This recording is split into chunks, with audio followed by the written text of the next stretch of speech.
Je voudrais avant tout remercier Monsieur le ministre, Monsieur le président de l'IACU.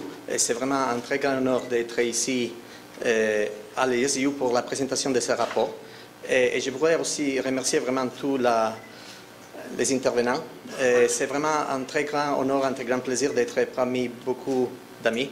Et comme malheureusement aussi, c'est un peu ma dernière présentation en Tunisie, c'est vraiment, je pense de mon côté, une petite tentative de dire merci pour les 3 années que j'ai passées en Tunisie. Et j'ai l'honneur d'être parmi vous et de vous laisser avec mes collègues de la Banque mondiale avec cette analyse. Et je vais faire maintenant, on va vous montrer un petit vidéo qui résume le message clé un peu du rapport. Et après, je ferai une présentation pour entrer un peu plus en détail dans la matière. Et ça va rester encore quelque chose de plus, comment dire, superficiel dans le sens qu'on va discuter plus le message que l'analyse qui est derrière, qui reste dans le rapport. Et comme Monsieur le ministre a aussi mentionné, demain après-midi à l'ESSEC, on aura une présentation, une discussion beaucoup plus académique. Le rapport, je vous le montre parce que je sais que vous avez reçu les CD, c'est volumineux. Et je dis ça pour dire qu'il y a vraiment un travail énorme qui a été fait en collaboration avec plusieurs universitaires tunisiennes. Il y a toute une équipe d'une vingtaine de professeurs universitaires tunisiens qui ont collaboré avec nous pendant une période de 24 mois, peut-être même 36 mois, pour faire l'analyse, pour la raffiner, pour l'améliorer. Après, on est passé pour une période de 6-8 mois de discussion avec la société civile, avec le gouvernement, avec aussi le secteur privé, quand on était en phase avec la société civile, y compris aussi, j'ajouterai l'UGTT, l'UTICA, pour avoir un peu de discussion, de feedback avant de finaliser le rapport. Je ne dis pas que le rapport est d'aucune manière parfait, naturellement, c'est juste une petite contribution de notre côté, mais on essayait vraiment de les rendre relevants à ce qu'on pense sont les défis de la Tunisie dans ces moments historiques qu'elle vit. Je vous remercie.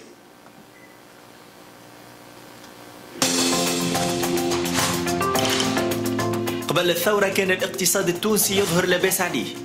السياسات الاقتصادية كانت تعجب القاسي والداني لدرجة وصف تونس بالتلميذ النجيب.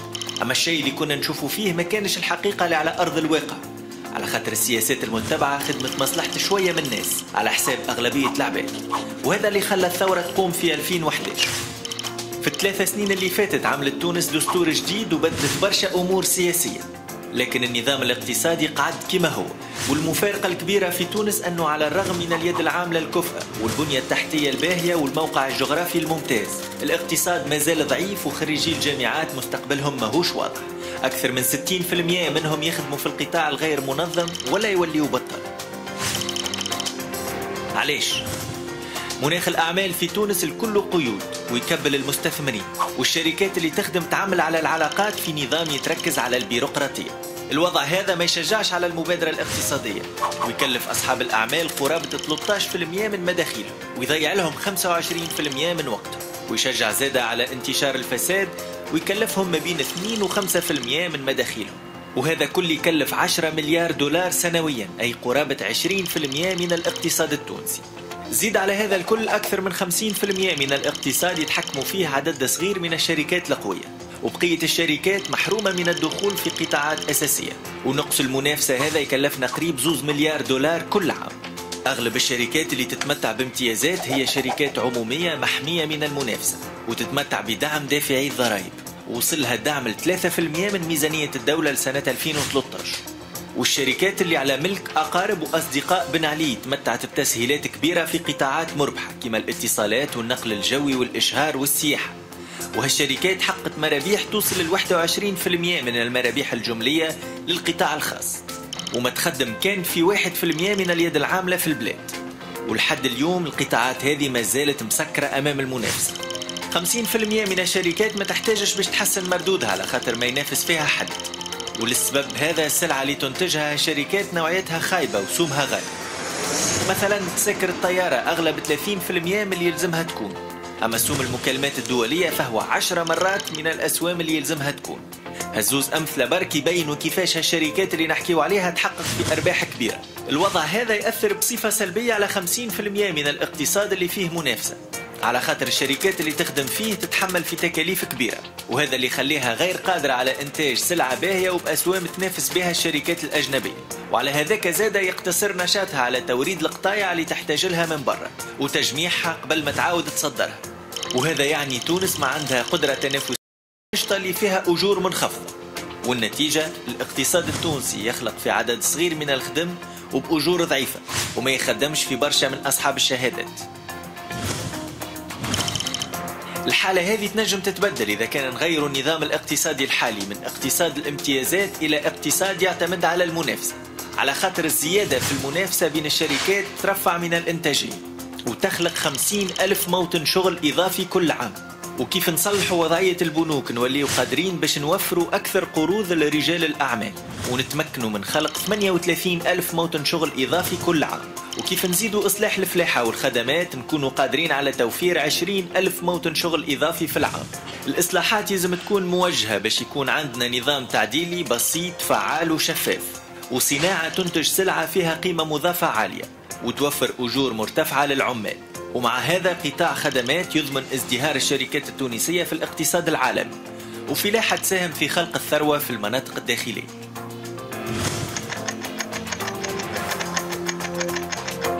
تبديل النموذج الاقتصادي ماهوش باش يكون سهل، على خاطر فما مصالح متجذرة في الإدارة التونسية وفي القطاع الخاص، ومن مصلحة برشا ناس أنه الوضعية هذه ما تتبدلش، على خاطر القضاء على الإقصاء وإعطاء فرصة للناس الكل كيف باش يحقق نمو ويوفر خدم، وباش يعطي فرصة للناس الكل باش يشاركوا في ازدهار البلاد. بناء نظام فيه منفعة للتوانسة الكل يستحق حوار عام وشامل، وفما برشا خيارات للتبديل. التوانسة ظهروا قدرتهم على حل المشاكل الصعيبة وعلى تعاونهم وقت الشدة. توا جاء الوقت يناقشوا فيه كيفاش ينجموا يخلقوا نموذج اقتصادي يحققوا به نمو وراحة للتوانسة الكل.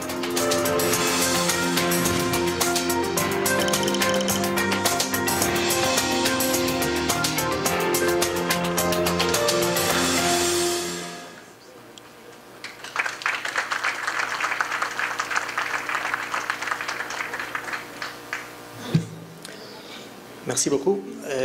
Les vidéos sont déjà disponibles sur notre site web en Tunisi, en Fouchka arabe, et naturellement aussi en anglais et en français. Pour les amis, je dis, de la presse internationale qui n'ont pas eu l'opportunité de comprendre en Tunisie. On a aussi préparé, et je le mentionne très rapidement, une petite note de synthèse de 6 pages, parce que le rapport est presque 300 pages. Petite note de synthèse de 6 pages. Il y a aussi une version un peu plus vulgarisée de la revue des politiques de développement, avec même des caricatures d'un artiste tunisien, pour essayer vraiment de faciliter, de contribuer à ce débat que la Tunisie a l'opportunité d'avoir maintenant. Et comme a été dit pour les excellences, c'est vraiment, je pense, la contribution plus importante de ce rapport. On n'a pas la prétence de savoir quelle est la solution au problème de la Tunisie, mais on essaie d'apporter un peu d'analyse pour faciliter ce débat. Je vais maintenant, avec votre permission, passer à la présentation. Je vais essayer d'être rapide, mais comme je dis aussi, je ne vais pas entrer dans les détails de l'analyse, je vais plutôt lancer les messages principaux.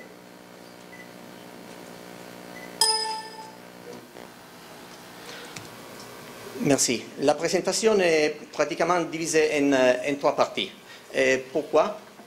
Parce que, comme Chant aussi venait de dire, la Tunisie représente pour nous un peu un paradoxe économique.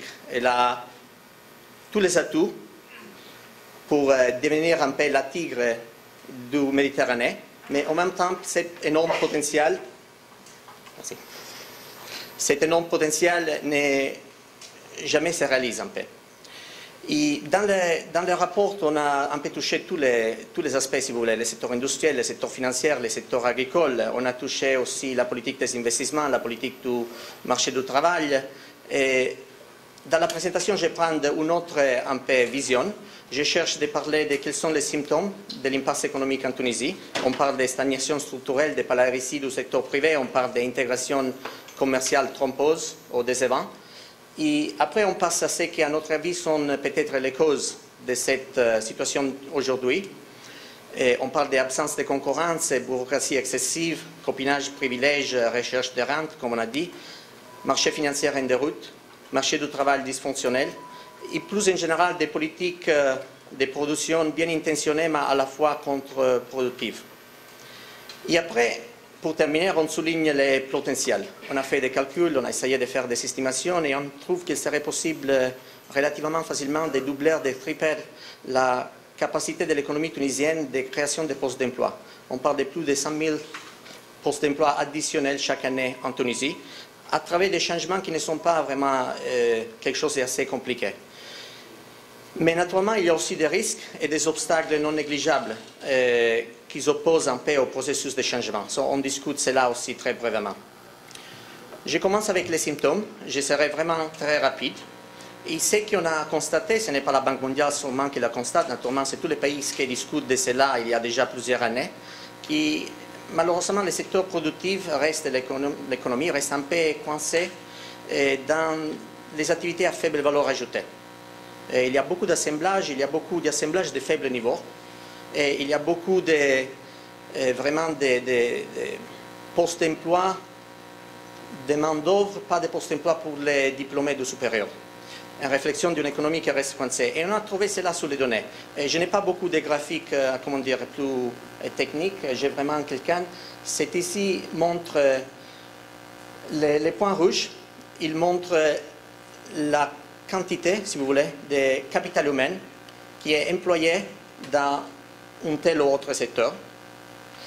Les barres grises, ils montrent la rémunérativité et les valeurs ajoutées de ce secteur. Et vous voyez que presque tous les capitaux humains de la Tunisie restent employés dans les secteurs à faible valeur ajoutée. On trouve là les textiles, on trouve la pêche et l'agriculture, on trouve aussi le secteur public qui prend la grande partie des diplômés en particulier et du capital humain de la Tunisie. Pourquoi ça c'est important? C'est important parce que cette situation persiste pendant une vingtaine d'années et au contraire on aurait un peu attendu de regarder avec les passages du temps, de regarder une transition des ressources du capital humain vers les secteurs qui sont plus rémunératifs, qui paient mieux salaire. Mais cela ne passe pas en Tunisie, on nous demande pourquoi. Parce que cela signifie que 67% des travailleurs en Tunisie restent bloqués dans ce type de semi-chômage, je dirais, ou d'activités à faible valeur ajoutée qui portent après à naturellement des moindres salaires. On regarde à niveau micro un peu quelle est la dynamique du secteur privé. Et on trouve qu'en général, le secteur privé tunisien, malheureusement, n'est pas assez dynamique. Il n'y a pas ce type d'environnement où il y a de nouvelles entreprises plus productives qui entrent, qui grandissent, et qui après, il n'y a pas les mauvaises entreprises qui sortent même. Et il y a une certaine stagnation. Je vais montrer deux graphiques. Cet ici, c'est important parce qu'il montre deux choses. Il montre avant tout que quand on regarde la distribution des entreprises en Tunisie, il n'y a pas de petites et moyennes entreprises, il n'y a pas ni même de grandes entreprises en Tunisie.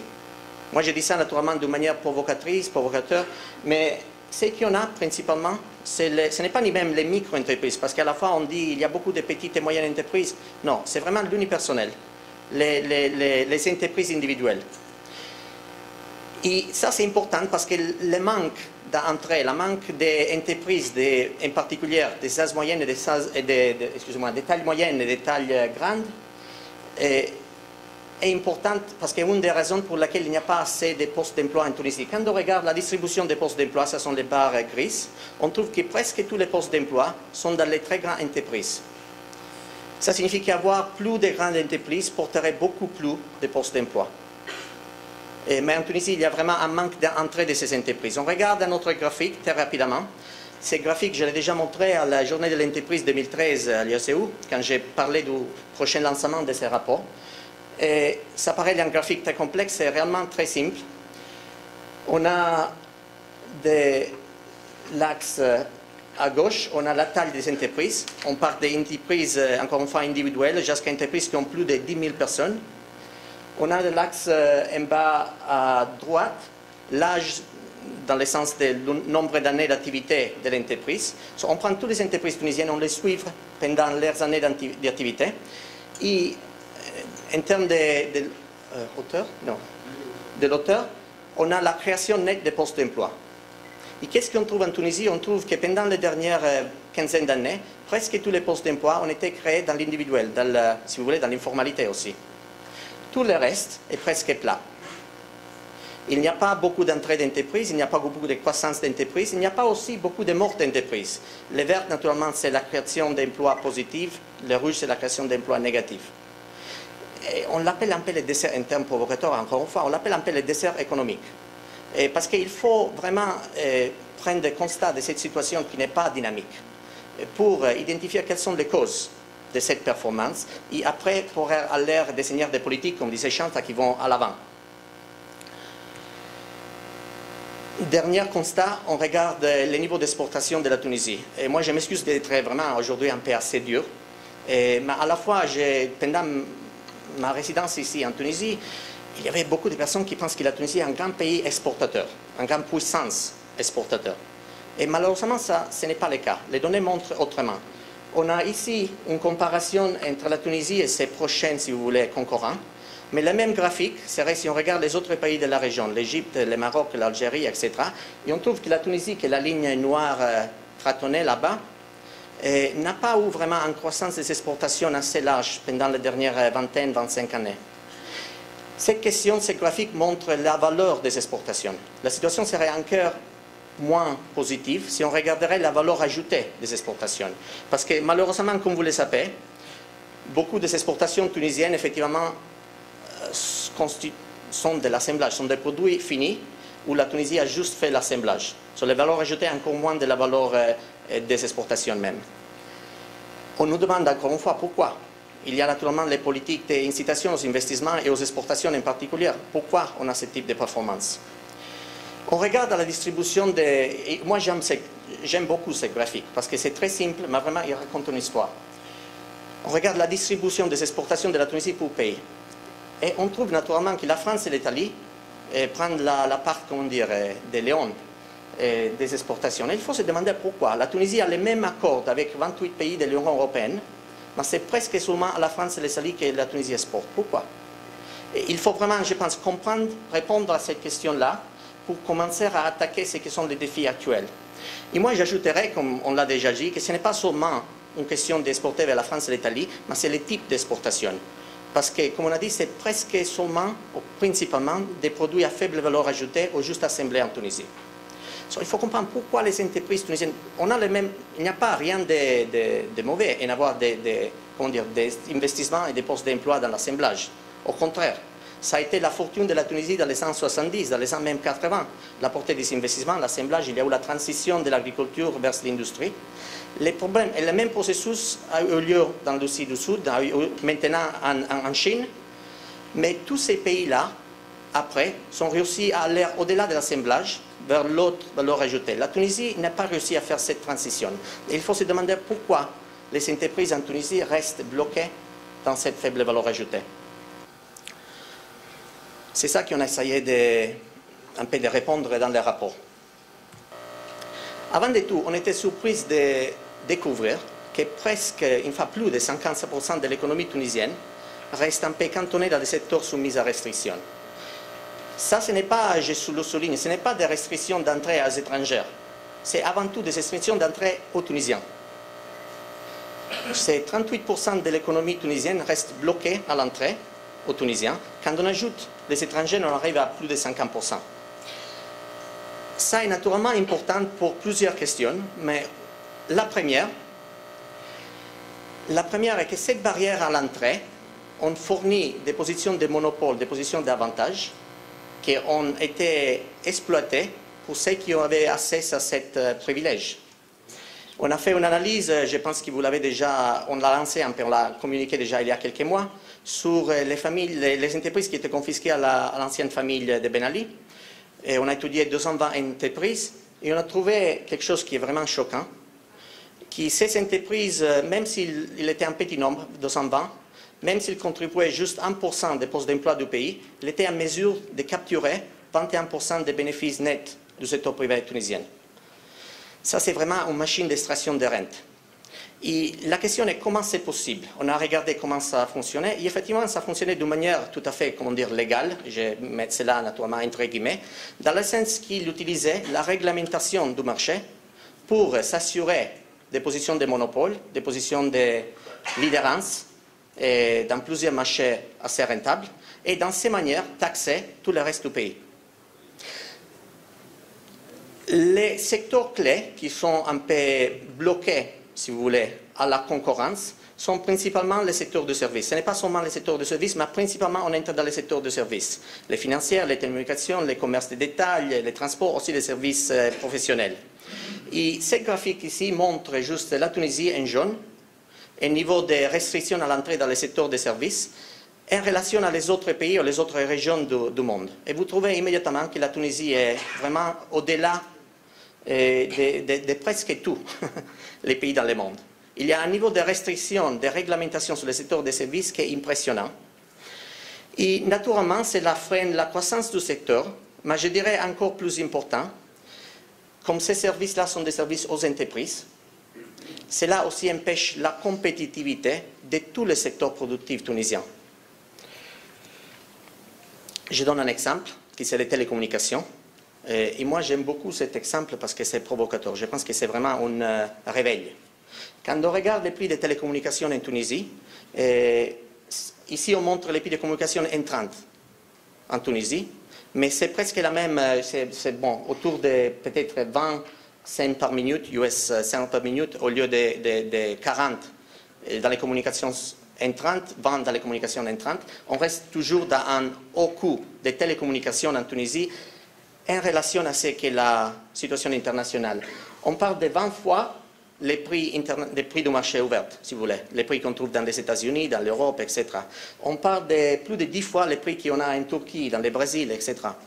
On est même au-delà des pays voisins, et qu'ils sont eux-mêmes un marché qui n'est pas ouvert à la concurrence, qui n'est pas efficient. Naturellement, ces coûts ici, qui est qui paye? Moi, je vais rapidement revenir à l'arrière pour vous dire qu'une grande partie de ces bénéfices viennent aussi de la participation de l'ancienne famille au télécom. Ce n'est pas seulement le télécom, il y a les transports, il y a les financières, il y a plusieurs secteurs. Ces coûts ici, naturellement, est payé pour les citoyens et aussi payé pour les entreprises. Et quand on prend cet exemple, mais on l'étend à tous les secteurs de services, cela est un coût énorme pour les entreprises qui les empêche d'être compétitives. Qu'est-ce que ça nous laisse? Nous laisse avec un 50% de l'économie constituée d'entreprises protégées. Je n'ai pas parlé ici directement aussi de l'entreprise publique, mais c'est aussi là qu'on trouve les entreprises publiques. On parlait des télécoms, c'est implicite que c'est là aussi. Et dans les vidéos, on parlait des transports aériens, etc. Il y a plusieurs de ces entreprises publiques qui restent protégées. Il y a aussi des entreprises privées en situation de privilège. Cela porte un 50% qui ne sont pas de l'économie qui n'est pas performant et qui naturellement produit des biens et des services de moindre qualité. Ce point-là est essentiel parce que, toutes ces restrictions-là, pratiquement, sont dans ce qu'on appelle le secteur onshore en Tunisie. Le secteur totalement exportateur, ou principalement exportateur, le secteur qu'on appelle aussi offshore, est beaucoup vraiment dans la concurrence. Mais il reste, le secteur offshore, il reste dans les faibles valeurs ajoutées. Il fait l'assemblage pour la France et l'Italie. Et la question est pourquoi? Et à notre avis, la question c'est qu'il manque d'un secteur onshore, il manque des services aux entreprises, il manque des inputs intermédiaires qui sont de bonne qualité, qui sont performantes, qui peuvent les rendre compétitives à niveau international. C'est pour ça que cette dynamique de l'économie tunisienne, avec 50% de l'économie qui est coincée, qui est fermée, qui est inefficiente, à la fin tuer tous les systèmes, même les parties de l'économie qui sont plus dynamiques, plus ouvertes. Il nous laisse dans l'assemblage. On ajoute naturellement les coûts de l'administration, de la bureaucratie. On parle de 13%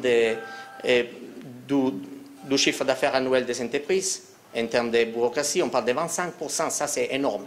25% du temps du manager, des gesteurs des entreprises dédiés à tous les papiers qui est nécessaire à remplir, répondre, etc. Ça, c'est vraiment un taxe énorme. Naturellement, ça porte vraiment à un manque de concurrence après des entreprises, même ceux qui sont dans l'offshore. On passe au secteur bancaire, au secteur financier. Et là aussi, on trouve un autre élément qui ne facilite pas un environnement dynamique. Et on trouve qu'il y a un secteur financier, ce graphique est très simple mais assez important, qui n'est pas performant. Qu'est-ce qu'il montre?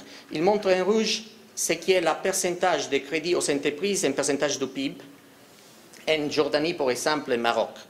On parle de presque 100% du PIB, 95% du PIB, etc.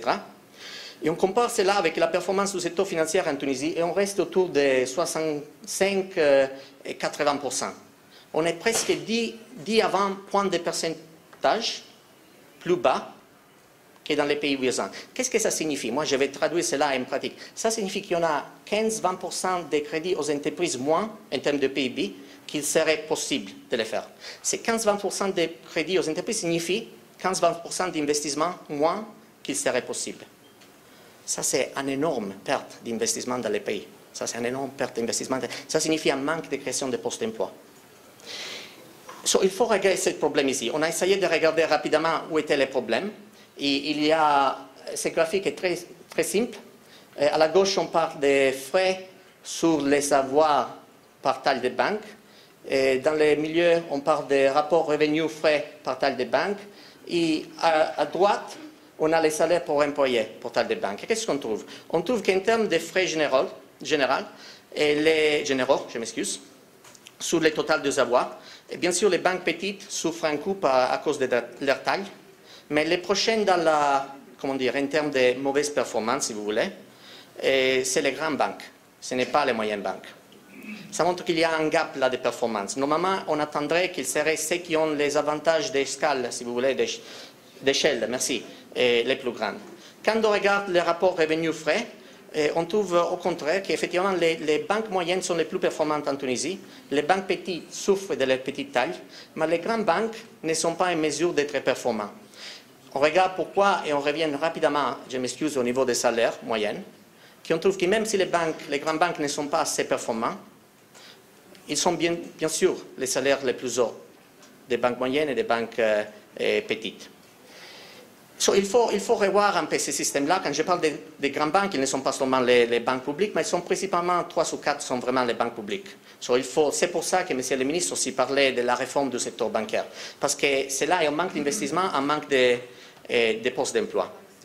Rapidement, un mot sur les postes d'emploi, excusez-moi, sur la réglementation du travail. Et on a aussi trouvé qu'avec la dualité dans le marché du travail des contrats à durée indéterminée qui sont vraiment un peu rigides en termes de détermination, avec les contrats, au contraire, contrastant avec les contrats à durée déterminée, qui sont au contraire précaires en pratique, cela porte un avantage pour les activités d'investissement qui peuvent utiliser plus facilement, qui peuvent être bien performants avec les contrats à durée déterminée qui sont flexibles. En général, ce sont des activités à faible valeur ajoutée, les activités comme l'assemblage. Même ce dualisme, où c'est beaucoup plus facile pour l'entreprise d'avoir un main-d'œuvre dans les contrats à durée indéterminée est consistante et, si vous voulez, cohérente avec une économie qui reste dans l'assemblage. Il faut trouver la manière d'aller au-delà de la situation actuelle pour assurer la sécurité des emplois, mais en même temps pour donner la flexibilité aux entreprises de s'ajuster à la situation économique.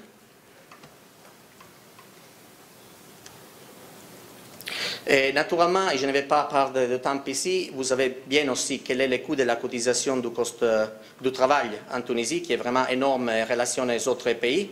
Et ça, c'est aussi quelque chose qui empêche naturellement la création de postes d'emploi. On ne pense pas que c'est la chose principale, mais bien sûr, il faut la tenir un peu dans les cadres, parce qu'aussi il y a un paradoxe. On a un coût de la sécurité sociale qui est vraiment élevé, mais en même temps, il y a plus de 50% de travailleurs qui ne bénéficient pas de cette sécurité sociale. On a les charges, mais on n'a pas les bénéfices, on reste dans l'insécurité. Il faut revoir ce système pour assurer qu'on a bien sûr un système qui est équitable pour tout le monde. Il n'y a pas seulement certains qui bénéficient. Rapidement, on passe à la politique d'incitation aux investissements. Et on a fait une analyse pour regarder quelles étaient les entreprises qui effectivement avaient besoin de ces codes d'incitation aux investissements, des avantages fiscaux. Et il y avait un peu un paradoxe. Moi, je commence pour dire, et c'est analyse aussi du ministère de la Planification, je commence pour dire que les entreprises, les secteurs qui bénéficient le plus des avantages fiscaux sont les minières, l'énergétique et les financières. Et ça, c'est un paradoxe parce qu'ils sont 3 secteurs qui n'ont pas besoin d'incitation pour rester en Tunisie. Ils sont 3 secteurs qui ne sont pas intensifs en main-d'œuvre. Mais les grands coûts, voilà.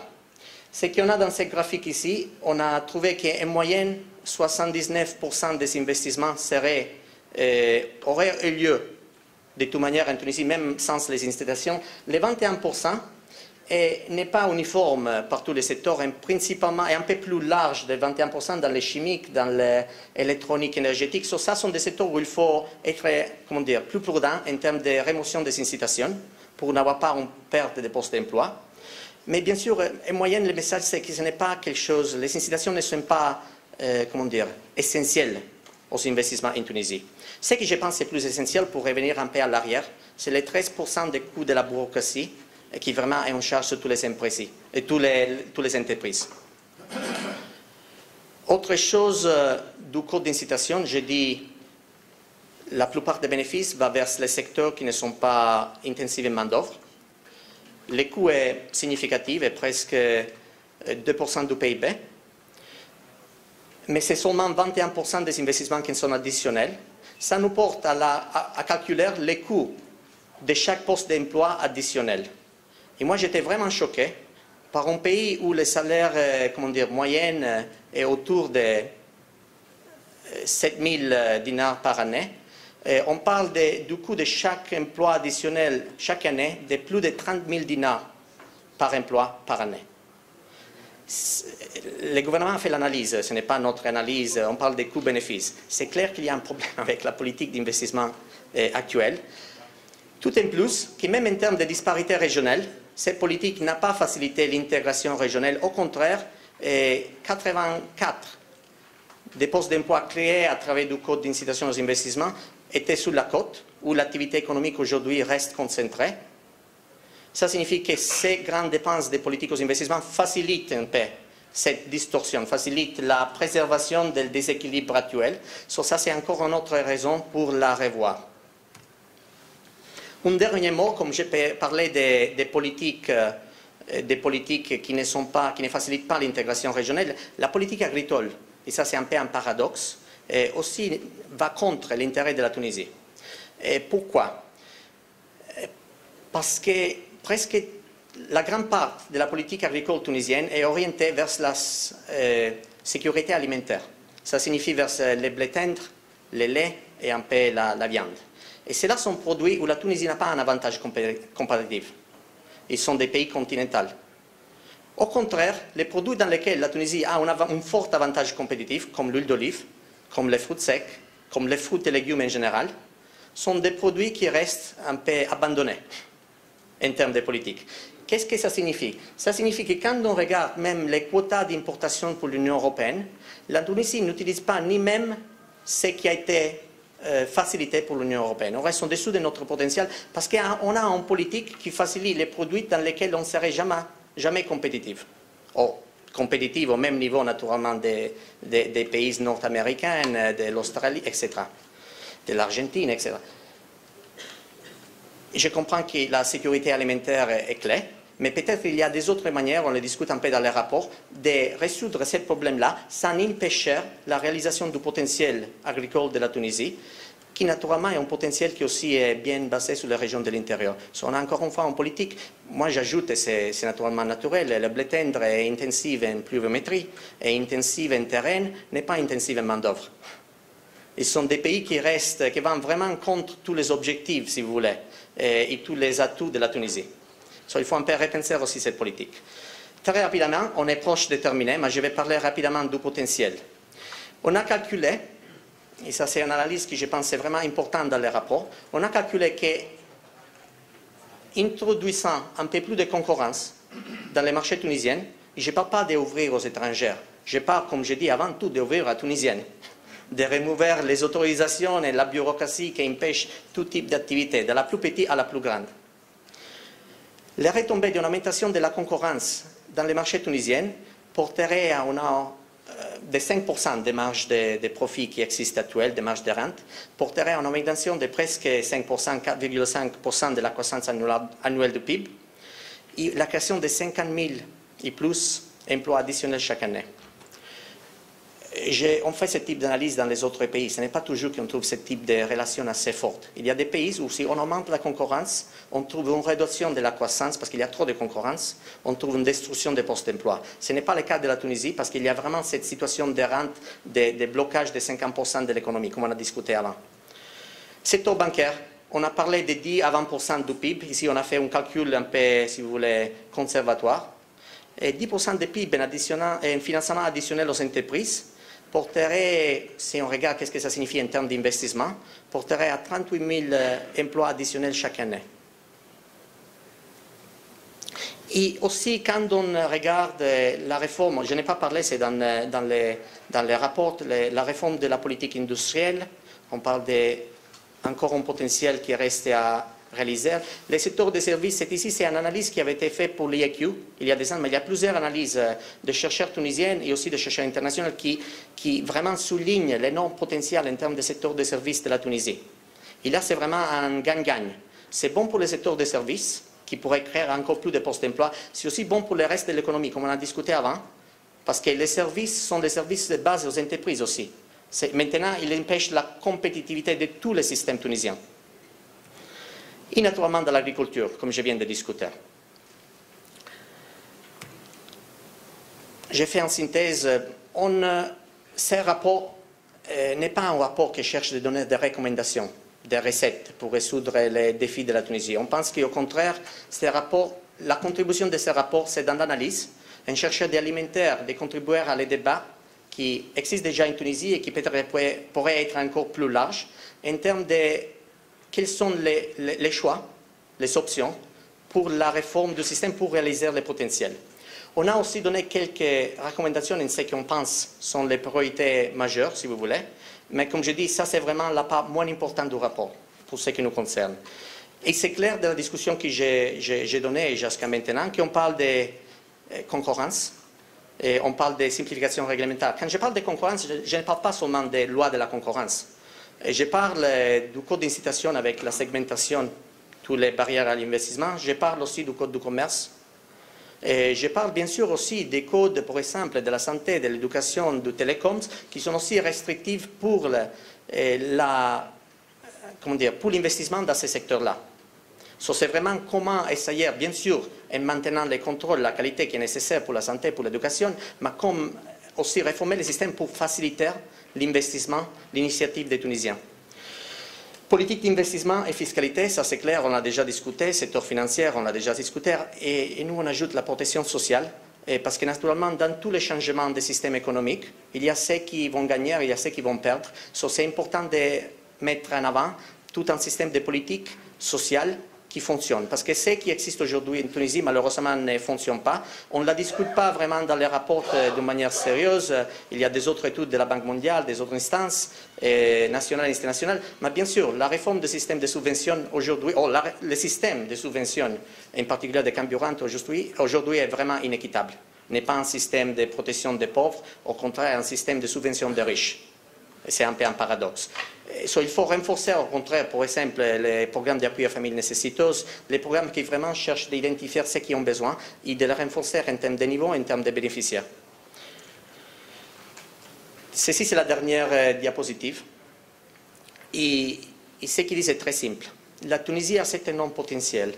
On a essayé de contribuer à l'analyse de ce qui sont les défis de la Tunisie. Mais naturellement, le changement des réformes, le processus de réforme n'est pas facile. N'est pas facile dans n'importe quel pays. Il reste encore plus difficile en Tunisie pour deux raisons. La première est qu'on a parlé d'un 50% de l'économie qui est caractérisée dans tout un système de bénéfices, de rentes, dans le secteur public, dans le secteur privé. Et naturellement, tous ces rentes-là vont s'opposer pour n'importe quel type de changement. Au moins qu'ils pensent qu'ils ont quelque chose à gagner dans les changements.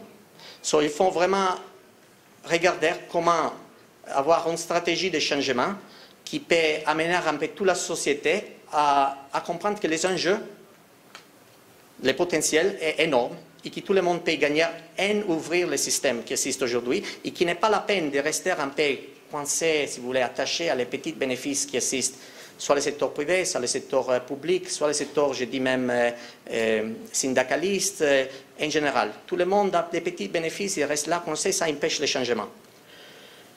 Et empêche, j'ajoute, les bonnes énergies du pays. Parce que moi, je ne parle pas aujourd'hui ici des bonnes énergies du pays, mais on a beaucoup d'exemples dans les rapports, beaucoup d'encadres qui montrent la forte initiative des Tunisiennes dans le secteur privé, mais aussi dans la société civile, pour changer les choses. Et comme ils combattent il se confronte avec la réalité dure du jour à jour quotidien, en particulier avec la bureaucratie, mais pas seulement, avec le système bancaire qui ne marche pas, etc. Je veux dire cela parce qu'il y a tout un potentiel énorme qui existe en Tunisie, des jeunes et des moins jeunes, pour réaliser ce potentiel, mais qui aujourd'hui est empêché. Deuxième difficulté, et ici je m'adresse vraiment à les amis de l'administration avec lesquels j'ai travaillé pendant 3 ans. L'administration tunisienne n'est pas réformiste du tout. En général, toutes les administrations sont un peu conservatoires. Mais en Tunisie, il y avait, comment dire, l'adoration du gradualisme, ou pas à pas. Et malheureusement, ça n'a pas porté à de bons résultats.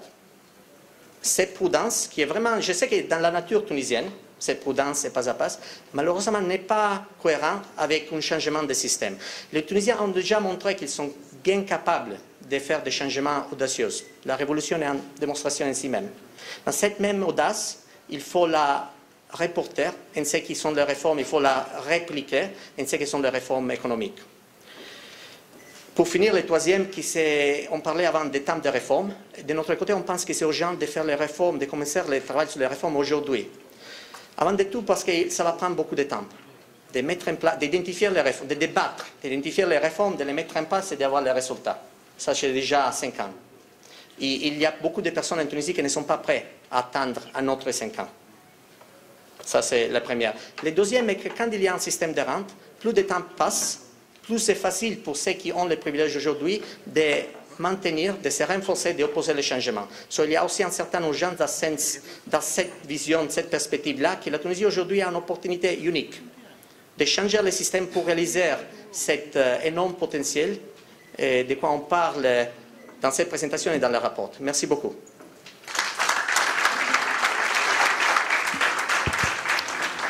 Merci Anthony.